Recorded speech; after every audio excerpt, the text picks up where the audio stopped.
One click on buyatoyota.com and you can find the biggest selection of Toyota inventory. And then see every Toyota special offer there is, even those not seen on TV. Buyatoyota.com, Toyota's official website for deals.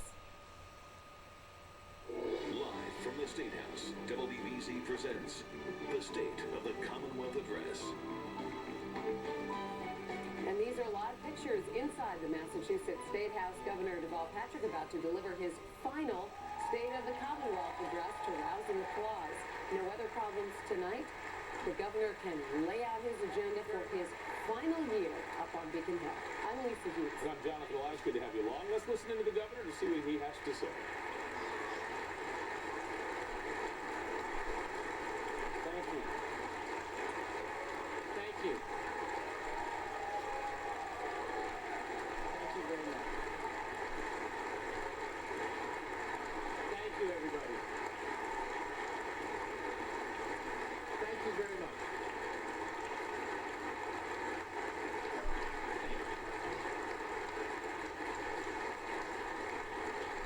Thank you, everyone.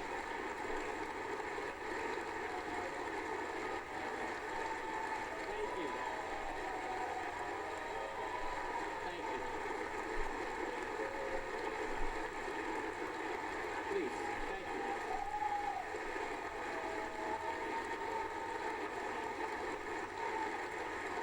Thank you. Thank you, everyone.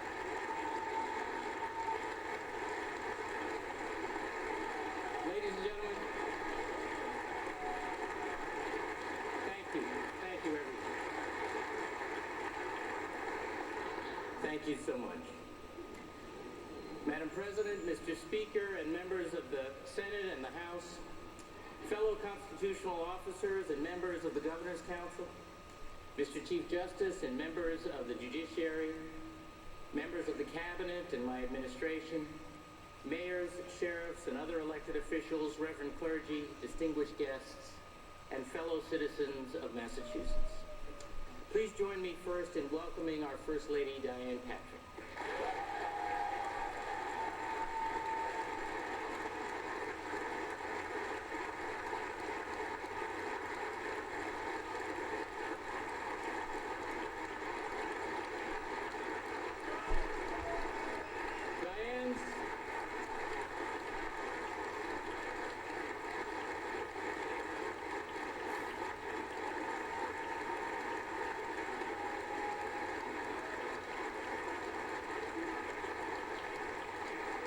Diane's advocacy for victims of domestic violence, for people suffering from mental illness, and for young children has made Massachusetts better. And her love and support for 30 years of marriage come this May has made me better. Diane, I want to thank you.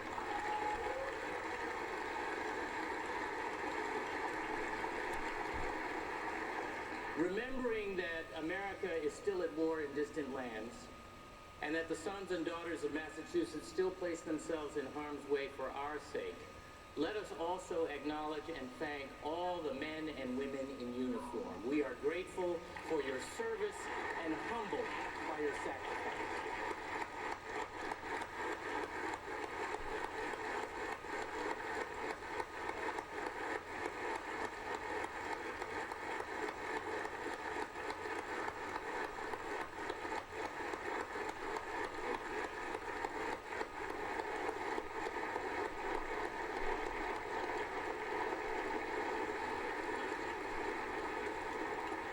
Ladies and gentlemen, we have journeyed a long way together these last many years, over ground both smooth and rough, along paths both expected and unexpected.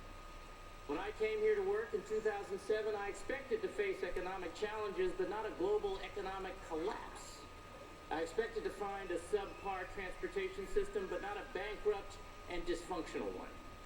I expected to face public safety challenges, but not the failure of a key water supply, a tornado, or a terrorist attack. We have faced up to these challenges and many others together, and it has made a difference.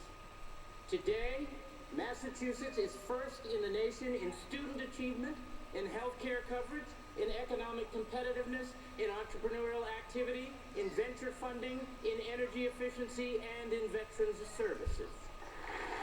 Today,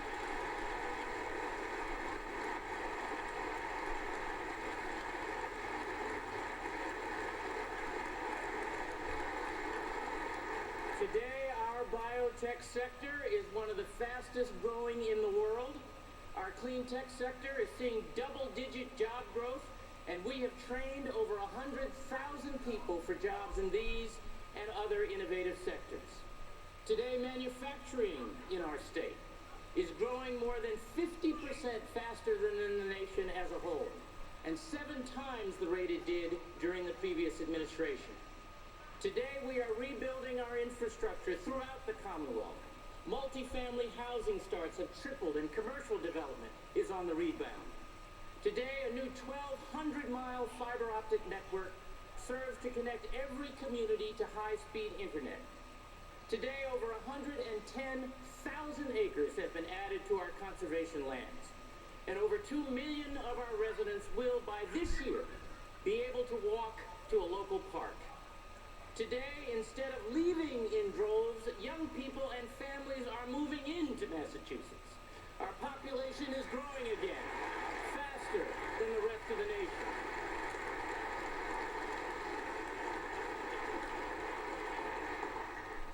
We've reversed the long decline of past years. Today, we're helping people with disabilities earn a living in the workforce with dignity and to live independently, because community first is a reality, not a slogan. And families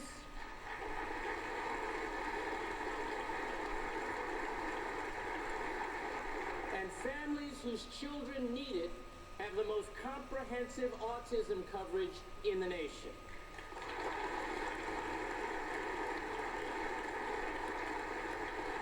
Today, our doors are open to new markets around the world through new direct flights to Dublin, Madrid, Toronto, the Dominican Republic, Tokyo, Panama City, Istanbul, Dubai, and Beijing. Logan saw record numbers of travelers in the last 2 years, and Worcester Airport is open for business.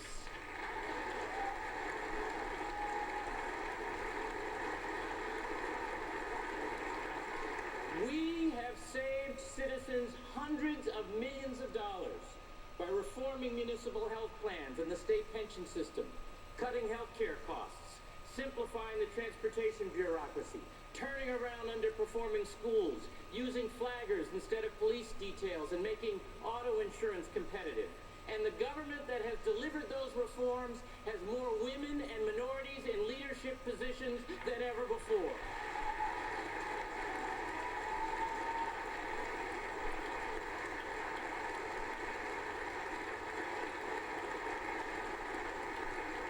Today, our budgets are balanced. Our rainy day fund is one of the strongest in the country, and we have the highest bond rating in Commonwealth history. And today in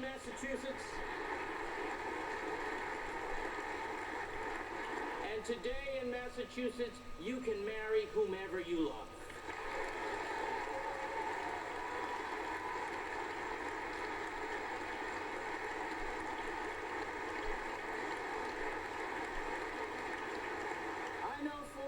There is unfinished business, but I also know that we are a more prosperous, more promising, and more just Commonwealth for more people today.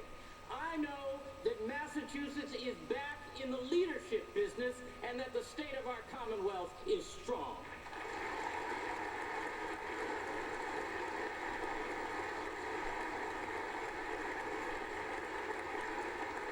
There are 3 essential reasons for these results. Noteworthy reasons. First, our strategy for growth is sound. It's all about investing time, ideas, and money in education, innovation, and infrastructure. We invest in education because that's the single best way to prepare our people for work and for life.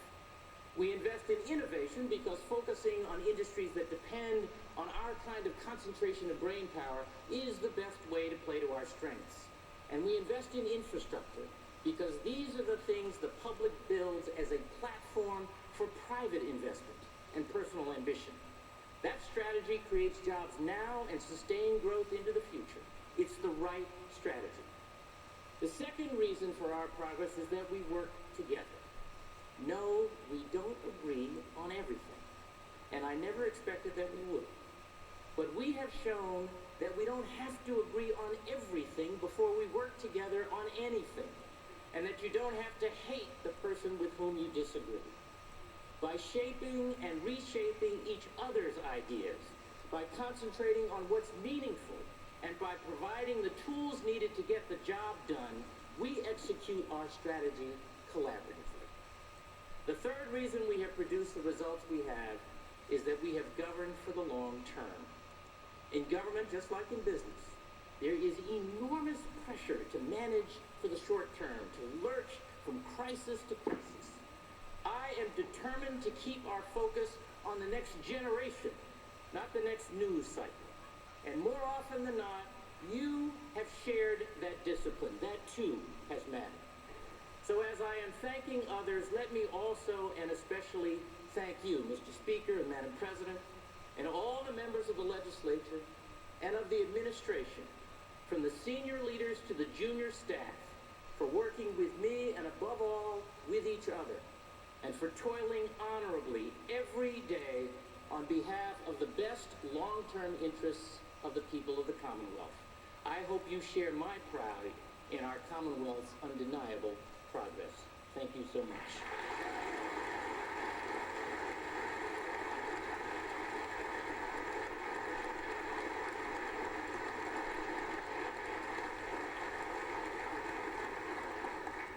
And yet, even as we celebrate that progress tonight, some things have not changed enough. We lead the country in student achievement, but some of our students remain stuck in achievement gaps. We're using better tools to combat youth violence, but still lose too many people to a cycle of violence. We're the only state to guarantee emergency shelter, but too many people need it. As we emerge from recession, for those already college educated and with transferable skills, the knowledge-based job market is wide open. For those already with money to invest, the resurgence of the Dow is great news. Our economy is growing, booming in some quarters, but we are leaving some of our neighbors behind. The recession is not over for everybody. And it's not just that income inequality is widening, it's that it's harder for average people to bridge that gap and get ahead. If we are to be in the leadership business, we need to lead in rebuilding the ladder to success. Because there are children here in our own Commonwealth tonight whose future is still defined by the zip code of their birth. I was once one of those kids, and for all my blessings, I have not forgotten. I see the working poor struggling to keep their heads above water. I see the middle-class family one paycheck away from being poor. I see the person who has been out of work for a year and has lost not just her way, but her self-confidence.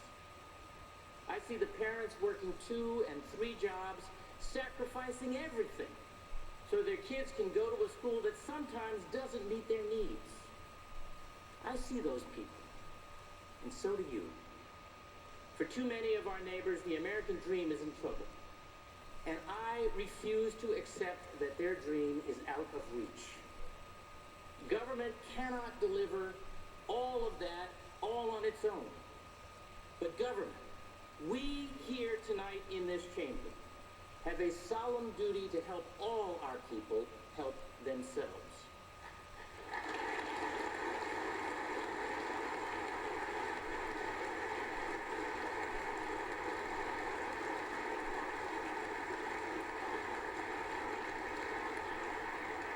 The single most important solution is economic growth.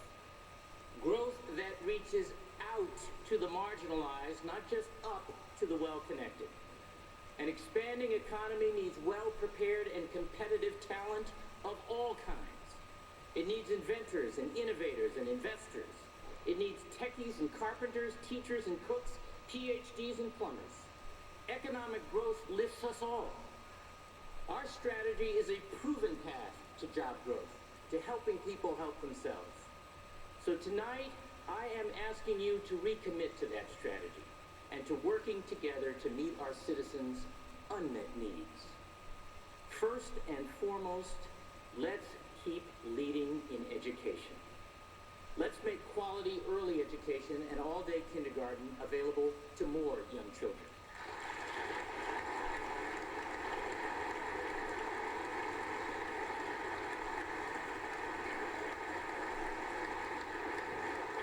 Let's keep lifting higher our strong public schools and keep strengthening our weaker ones. And let's give our public colleges and universities the resources they need to freeze tuition and fees once again. Let's keep going.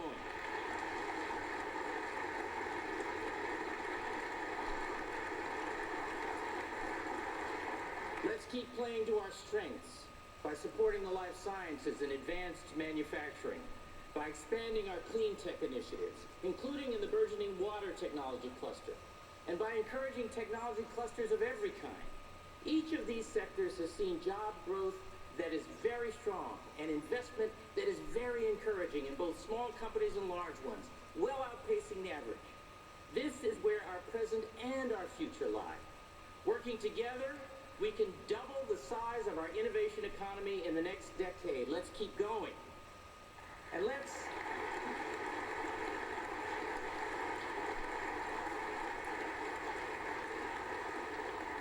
let's keep rebuilding our infrastructure. This year, we will open the Assembly Square station in Somerville and the Yawkey station in Boston. We will increase commuter rail service to Worcester and resume seasonal service to the Cape. And we will launch automated tolling. With your help, Mr. Speaker and Madam President, we can begin construction on the Silver Line to Chelsea, the I-91 viaduct in Springfield, and the last mile of broadband in underserved communities. We can hire the builder for new Red and Orange Line trains and start building them right here in Massachusetts. And yes,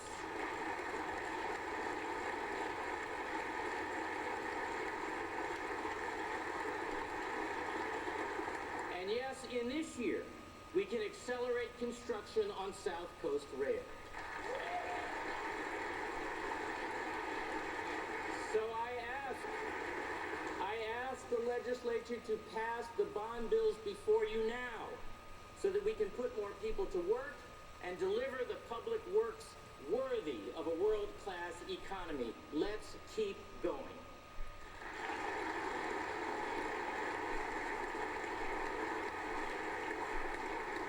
Our growth strategy is wise, our execution is collaborative, and our eye is on the future. Let's continue that progress in 2014. And I pledge that we in this administration will continue our work to make government more effective. From a local housing authority to the crime lab, from the Boston area's main water supply to compounding pharmacies, we have dealt with serious failings before. Now we must strengthen the Department of Children and Families and fix the Connector's website. It's inexcusable to lose any child we are charged with protecting. And it's frustrating to offer a public convenience that is anything but convenient. Time after time, when problems arise, we have kept our wits about us, gathered the facts soberly and thoughtfully, and stepped up to find solutions, not just fault. Now, as in the past, we will do it again.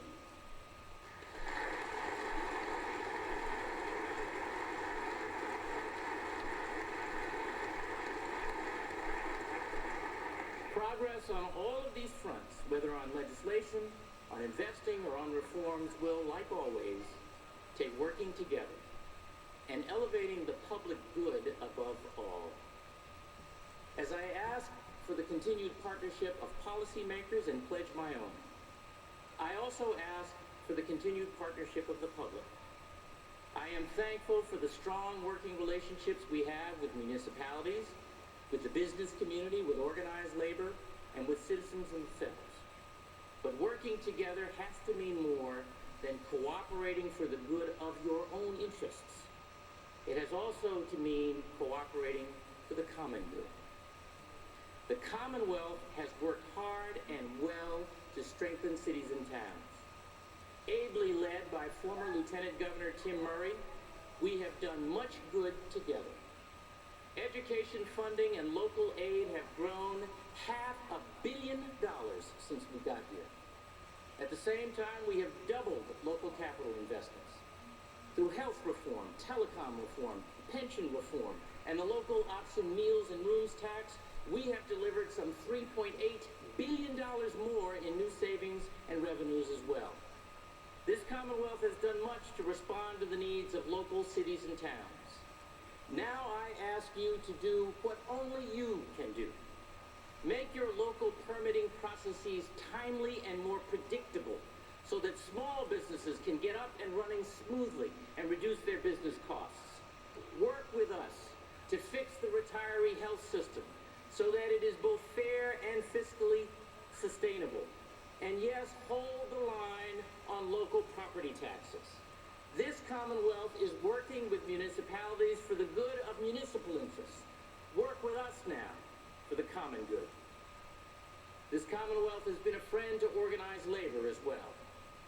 We've worked together to make organizing easier through card check legislation and by extending the right to organize to personal care attendants and home-based early ed providers.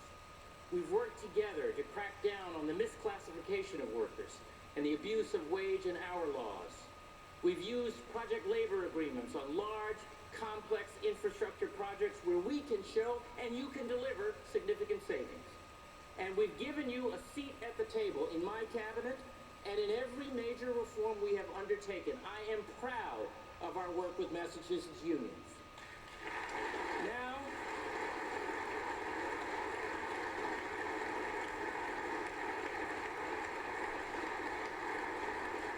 Now I ask you to work with us to reform our unemployment insurance system.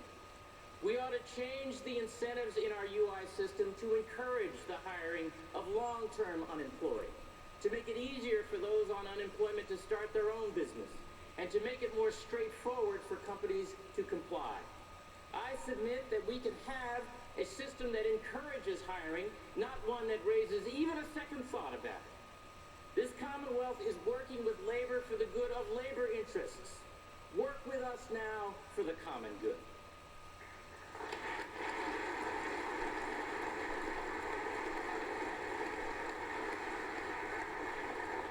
This Commonwealth has been a friend to business as well. You have advocated for what you need to flourish, and in the spirit of partnership, we have responded time and again. We have eliminated or simplified over 210 outdated regulations, reduced the permitting time for state approvals from 2 years to 60 days, cut business taxes 3 times, slowed the growth in healthcare premiums, reduced auto insurance premiums, realigned our workforce training programs, frozen unemployment insurance rates, expanded science, math, and technology education, and much more. By any reasonable measure, Massachusetts is a more competitive place for business today than it was 7 years ago, and I am proud of that.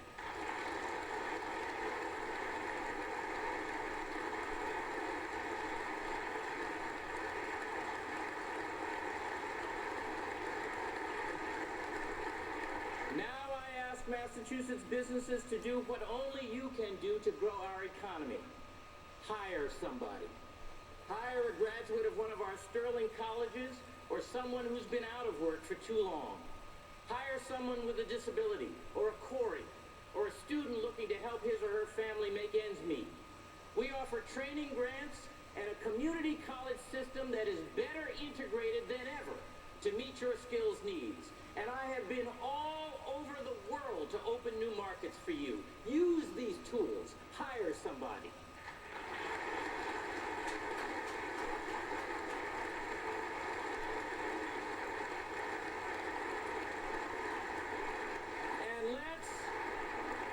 Let's work together to raise the minimum wage.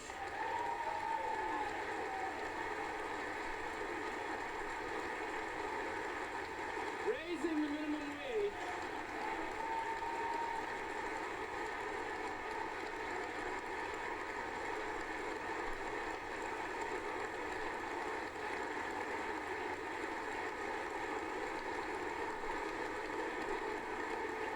Raising the minimum wage would bring a little relief to the working poor, many of whom do jobs we could not live without, and who, by the way, will recycle that money right back into the economy.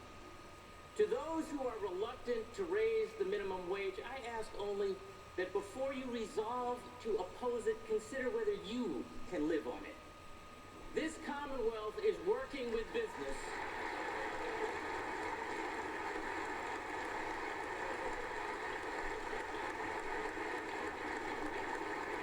This Commonwealth is working with business for the good of business interests. Work with us now for the common good. And I challenge all citizens to consider what they can do to make our Commonwealth stronger. We have put every element of the budget and the state's checkbook online for anyone to see. We have encouraged service opportunities for middle schoolers through Project 351 and for others through Commonwealth Corps. We must, and we will this year, I believe, enact legislation to make registration easier and voting more convenient.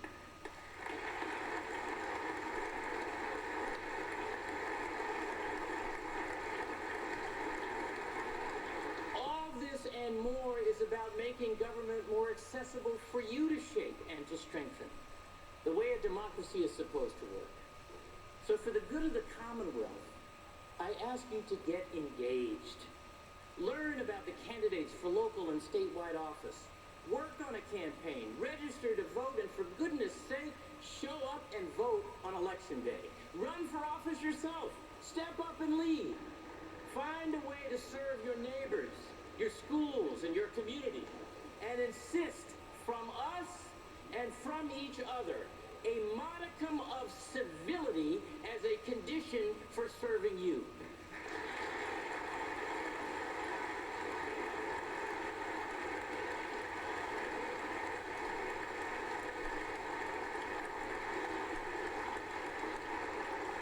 If you want a better Commonwealth, don't just sit on the sidelines and complain. Because in a strong community, we have a stake in each other's dreams and struggles as well as our own. With all of us doing what we can, with effective implementation of our strategy and our eye on the common good, we can be confident of sustained economic growth. And economic growth matters, not just because it creates wealth, though that is good, and not just because it expands a given industry or reduces unemployment rates, though that is also good. Growth matters because it creates opportunity. And opportunity is fundamental to who we are. Every one of us has a stake in that.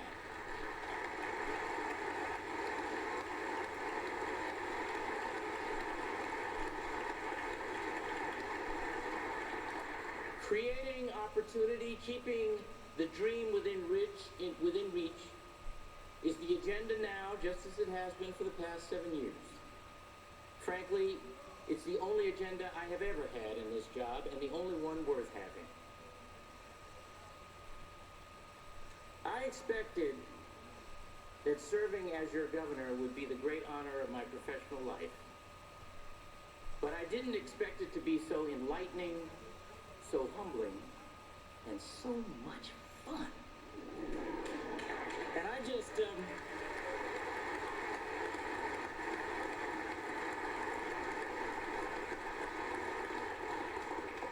want to thank the people of Massachusetts for that. I also knew that the people of Massachusetts were caring and generous. I knew that from my life here well before I was ever governor, and from the countless quiet gestures of encouragement shown me in the last 7 years. But I could not have been prouder of the grace and kindness on display in the wake of the Marathon bombings. The way the first responders and bystanders alike ran to help the injured. The way people offered their homes to stranded runners. The way we came together to grieve and support the families of those lost. The way we worked together to find the killers. The way we turned to each other rather than on each other. I still believe all this and more reflects the best of who we are. These are the firm and big-hearted, pragmatic and compassionate people I know the people of Massachusetts to be. These are the people at the most trying moment in the last 7 years, when the eyes of the whole world were on us, who showed the world and each other what a strong community looks like. These are the people, and this is the community, for whom I have brought for the last 7 years, and for whom I will bring until the very last day, the best that I have and the best that I am. So now is no time for valedictories. We have work to do. Let's get to it. Thank you all. God bless you. And God bless the Commonwealth of Massachusetts.